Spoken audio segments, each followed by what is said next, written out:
Olá, tudo bem? Meu nome é Wellington Antunes, eu sou professor de Direito Constitucional. Nessa aula nós vamos cuidar do tema direitos políticos.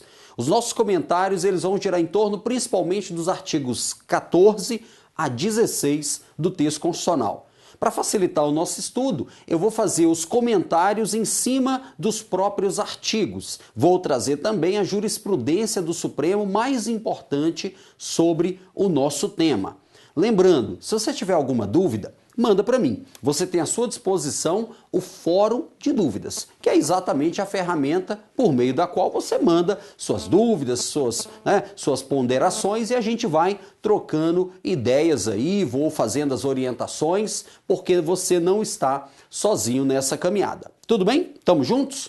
Olha só, falar de direitos políticos é falar de cidadania. A Constituição Federal, no artigo 1º, inciso 3º, inciso 2º, na verdade, diz que a cidadania é um dos fundamentos da República Federativa do Brasil.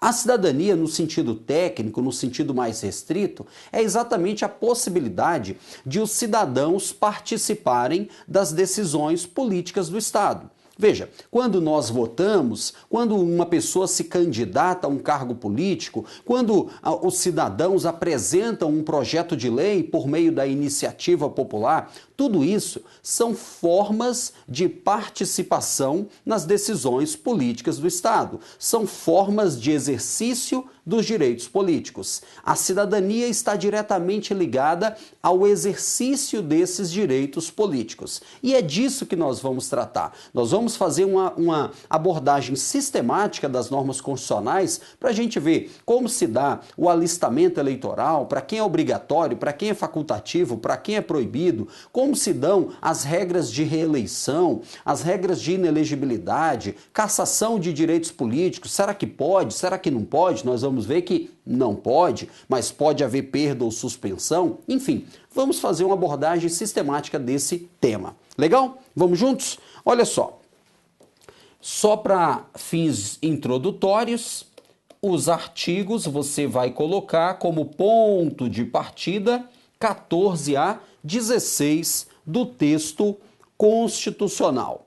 Aqui como notas introdutórias, nós vamos colocar, primeiro, que os direitos políticos, vou colocar assim, direitos políticos. Algumas questões que são relevantes serem destacadas. Primeiro, o artigo 62, parágrafo 1º, 1A. Vou colocar aqui, artigo 62, parágrafo 1º, inciso 1A. O artigo 62 cuida da medida provisória. E o que você tem que destacar? Medida provisória não pode cuidar desse tema. Os direitos políticos não podem ser regulamentados por meio de medida provisória. A Constituição diz, direitos políticos, cidadania, partidos políticos, não pode ser tratado por meio de medida provisória, que é aquela medida editada, uma espécie normativa originária, editada pelo presidente da República em caso de relevância e urgência. Tudo bem? Vamos lá. O que mais? Outro ponto importante que a gente pode destacar é o artigo 85, 3. Vou colocar aqui para você, artigo 85, inciso 3º. O que é isso? O 85 cuida de crime de responsabilidade. É uma das hipóteses de crime de responsabilidade cometido pelo presidente da República, ele impedir o exercício dos direitos políticos. Note, como a Constituição é coerente. Por quê? Eu mostrei para você no início, que os direitos políticos, eles têm uma ligação estrita com a cidadania, que está no artigo 1º, inciso 2º. Eu vou até puxar aqui a setinha, E como a cidadania é um fundamento da República, é um princípio fundamental, a Constituição vem dizer, olha, é crime de responsabilidade do presidente atentar contra o exercício dos direitos políticos, individuais e sociais. Outro ponto que vale a pena destacar, direitos políticos têm uma ligação íntima com o direito eleitoral. porque várias leis, né, tanto o Código Eleitoral, lei das eleições, lei dos partidos políticos, tudo isso vai conformar a chamada legislação eleitoral, que são as normas que vão materializar, que vão permitir o exercício efetivo dos direitos políticos. E aí o que é importante? Ó, eu coloquei artigo 22.1, ou seja, competência da União, competência privativa da União, né, para legislar. Deixa eu colocar assim, ó, direito eleitoral, União legisla de forma o quê? Privativa. Cuidado, é comum a banca examinadora dizer que essa competência concorrente, que a União, Estado, DF poderia legislar sobre direito eleitoral. Nada disso. Artigo 22, inciso 1º, diz que quem vai legislar sobre essa temática é a União. Tudo bem? Legal? Então, aqui um pano de fundo, né? Introdutório da nossa temática. Eu já coloquei no nosso slide inicial, mas não há prejuízo. Opa, deixa eu voltar. Não há prejuízo algum colocar 14 a 16 da Constituição é o seu ponto de partida. Então, por favor, leia esses artigos. Leia esses artigos. E o principal motivo pelo qual eu destaco isso: grande parte das questões da prova vão explorar a literalidade do texto constitucional. Então, cuidado, se cobrar doutrina, nós vamos comentar um pouco aqui. Se cobrar jurisprudência do Supremo, vamos comentar também. Se cobrar a literalidade, também coloquei aqui e você ainda vai fazer a leitura, ou seja, você vai fechar com os 3 pilares da matéria para que você realmente possa sanar qualquer dúvida e gabaritar as questões sobre a nossa temática. Legal? Então, fizemos essa abordagem introdutória, vamos fazer uma visão geral dos direitos políticos. Olha só, segundo a doutrina, os direitos políticos, eles podem ser estudados da seguinte forma: nós temos os direitos políticos positivos e os direitos políticos negativos.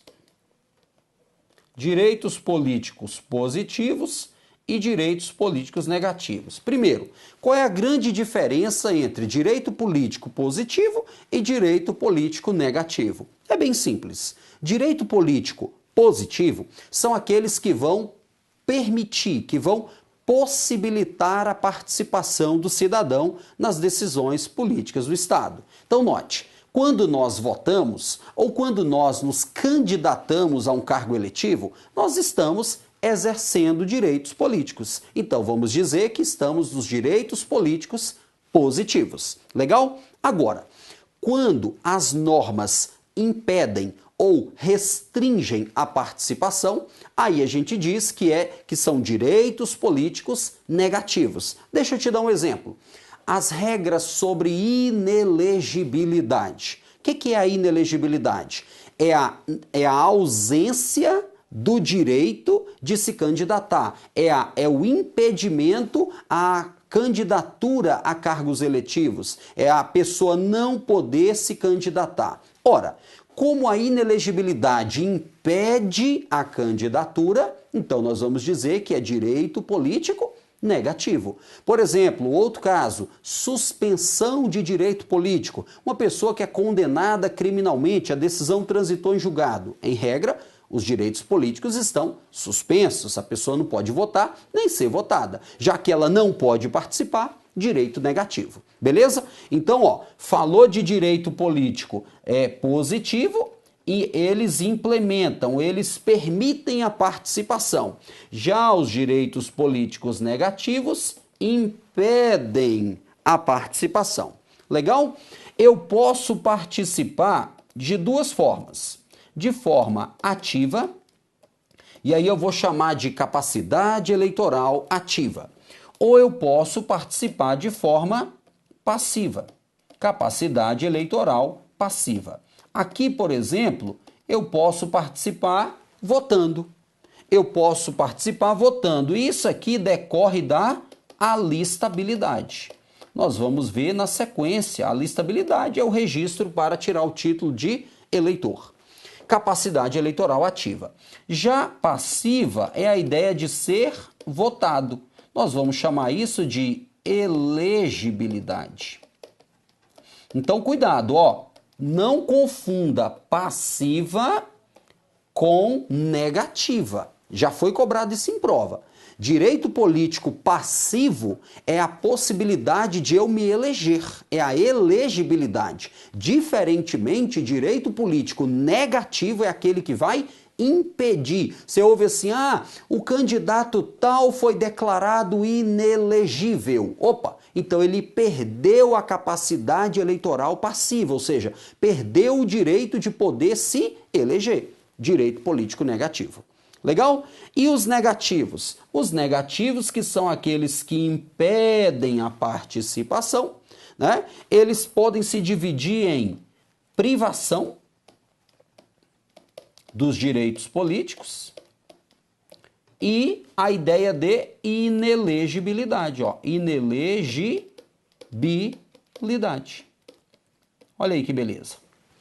A privação de direitos políticos pode se dividir em duas: perda de direitos políticos ou suspensão dos direitos políticos.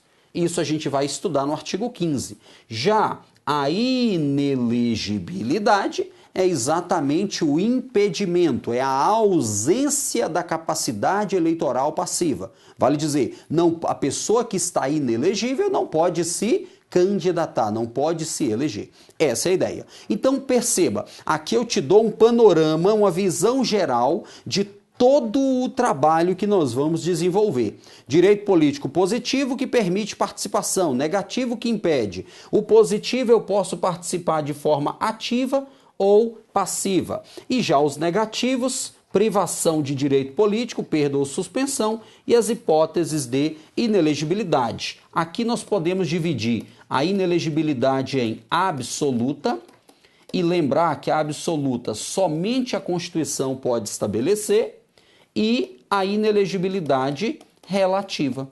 Na inelegibilidade relativa, nós temos causas previstas na Constituição e na lei complementar. Então, ó, com base nessa visão geral, você já responde um monte de questões da prova, porque aqui eu te mostrei um panorama sistemático. Agora eu vou detalhar essas instituições. Vamos juntos? Vamos lá. Olha só. Vamos começar com o princípio da soberania popular e o exercício direto, coloquei aqui direito, não, é direto do poder. Aqui nós vamos dar uma olhada basicamente no artigo 14. O artigo 14 da Constituição Federal diz, eu vou até aproveitar o nome aqui, ó, o princípio da soberania popular. Olha só, eu vou aproveitar isso aqui, ó. A Constituição do 14 diz que a soberania popular será exercida. Então aqui nós temos alguns meios de exercício. Pelo quê? Pelo sufrágio. E a Constituição diz que esse sufrágio é universal. Por quê? Porque não faz limitação quanto à cor, quanto ao sexo, quanto à condição econômica. Diz que também vai ser exercida pelo voto, também pelo plebiscito, pelo referendo e também pela iniciativa popular. Não confunda iniciativa popular com ação popular. Aqui, como eu disse, nós estamos onde? No artigo 14. Olha só. O poder, segundo o artigo 1º, parágrafo único da Constituição, o poder emana do povo. E o povo exerce esse poder de duas formas. Ora de forma direta, ora de forma indireta. Por isso que a gente diz que a democracia brasileira é semidireta ou participativa. Então o povo participa indiretamente por meio de representantes eleitos. Já as formas de participação direta, as principais estão no artigo 14. Quais são? O sufrágio universal. O que é o sufrágio? é o direito de participar. Lembra que nós podemos participar de forma ativa, por exemplo, votando, ou de forma passiva, sendo votado? Sufrágio nada mais é do que o direito de participar. O sufrágio é universal. Por quê? Porque ele não exige uma condição econômica, não exige, em tese, uma condição intelectual, não exige, por exemplo, não tem restrições quanto à cor, quanto ao sexo, como já houve, né? Nós já tivemos sufrágios, por exemplo, chamado censitário, porque só podia participar quem comprovasse um determinado poder econômico, uma determinada condição econômica. Sufrágio também já foi capacitário, porque, por exemplo, os analfabetos não podiam participar. Hoje nós vamos ver que os analfabetos podem votar facultativamente. Também até, por exemplo, o início do século XX, até 1930, por ali, as mulheres não podiam participar, não podiam votar, era o sufrágio restrito de gênero. Então, hoje o nosso sufrágio é universal. Além do sufrágio, nós temos o quê? O voto. A Constituição diz que o voto é direto, o voto é secreto e o voto tem valor igual para todos. O voto é uma forma de exercício do sufrágio. O voto é uma materialização do direito de participar. Além disso, temos o plebiscito e o referendo. A diferença básica: tanto o plebiscito quanto o referendo são formas de consulta popular. Então, antes ou depois de tomar uma decisão, o povo, os cidadãos, vão ser consultados. Se o Estado, antes de tomar a decisão, consulta os cidadãos, temos um plebiscito. Quer ver um exemplo? Artigo 18, parágrafo 3º da Constituição diz que para haver alteração territorial de um Estado, por exemplo, desmembramento de um Estado, tem que haver um plebiscito com a população diretamente interessada. E o Supremo entende que é com toda a população daquele Estado ou dos Estados envolvidos. Então, note, antes de haver a alteração, tem que haver uma consulta com aquela população, plebiscito. Agora, no caso do referendo, é o seguinte: primeiro é tomada a decisão, é praticado o ato e depois é feita a consulta. Nós tivemos um exemplo com o Estatuto do Desarmamento. Primeiro foi feita a lei, depois foi feita a consulta se o comércio de arma de fogo e munição deveria ou não ser proibida, né, no Brasil. Então, o que diferencia plebiscito de referendo? O momento da consulta. Plebiscito, consulta prévia. E referendo, consulta posterior. Por fim, nós temos a iniciativa popular. E aí, olha só, eu não posso confundir iniciativa popular com ação popular. A ação popular é uma ação judicial proposta por qualquer cidadão com o objetivo de anular um ato lesivo ao meio ambiente, à moralidade ou ao patrimônio público, histórico, cultural. Já a iniciativa popular é a possibilidade de os cidadãos apresentar projeto de lei ao Poder Legislativo. Isso pode acontecer no âmbito municipal, estadual ou no âmbito federal. Vou colocar aqui, apenas a título para agregar informação, vou colocar aqui, por exemplo, o artigo 61, parágrafo 2º, para você conhecer a questão da iniciativa popular no âmbito federal. Iniciativa popular no âmbito federal. Então, essas são as maneiras de exercício direto do poder. Continuando com a nossa análise, eu agora vou tratar do alistamento eleitoral e do voto. Olha só, o alistamento eleitoral é exatamente o registro que nos dá o título de eleitor, por meio do qual nos tornamos cidadãos no sentido técnico. Porque cidadão no sentido técnico é aquele que pode participar, ativa ou passivamente, das decisões políticas do Estado. E note que é a partir do alistamento eleitoral, por exemplo, que eu vou poder votar, em alguns casos, ser votado. Acompanhe comigo. A Constituição diz assim: o alistamento e o voto são. Então, olha só, as duas coisas aqui, quero fazer um destaque com você. Ele diz que são obrigatórios para os maiores de 18 anos e facultativos para quem? Para o analfabeto, para o maior de 70 anos e para o maior de 16 e menor de 18. E o parágrafo 2º vem e diz assim, ó, não podem se alistar. Não podem se alistar, vou até colocar aqui, ó, como eleitores, quem? Os estrangeiros e durante o período do serviço militar, o conscrito. Então, peraí, eu tenho 3 pontos importantes que você não pode deixar passar. Primeiro, eu tenho alistamento e voto obrigatório. Segundo, eu tenho alistamento e voto facultativo. E terceiro, eu tenho alistamento e voto proibidos. Cuidado! Com base nisso, eu quero fazer o seguinte destaque para você. Alistamento e voto. Vou colocar assim, ó. Como eu disse, proibidos.